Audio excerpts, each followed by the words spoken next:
Abril 28, 2023 sa adlaw nga Biyernes.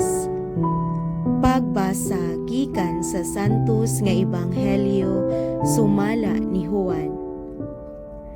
Nakahaling kini og mainit nga paglalisay sa mga Hudeyo. Unsaon man niining tawhana paghatag kanato sa iyang lawas aron kanon. Nangutana sila.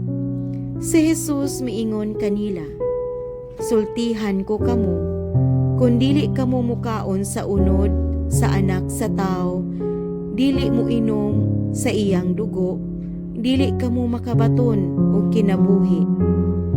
Ang mukaon sa akong unod ug muinom sa akong dugo, may kinabuhing walay katapusan ug banhawon ko siya sa katapusang adlaw. Kay ang unod mao ang matuod nga kalanon, ug ang akong dugo mao ang matuod nga ilimnon. Ang mukaon sa akong unod ug muinom sa akong dugo magpuyo dinhi kanako ug ako diha kaniya.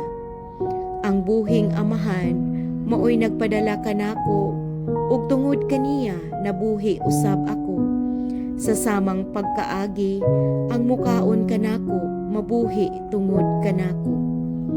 Busa, kini mao ang pan nga gikan sa langit. Dili kini sama sa pan nga gikaon sa inyong mga katigulangan ug unya nangamatay gihapon. Ang mukaon ni ining maong pan mabuhi sa dayon. Gisulti kini ni Jesus samtang nagtudlo siya didto sa sinaguga sa Capernaum. Ang Ebanghelyo sa Ginoo. Daygon ko ikaw, O Kristo.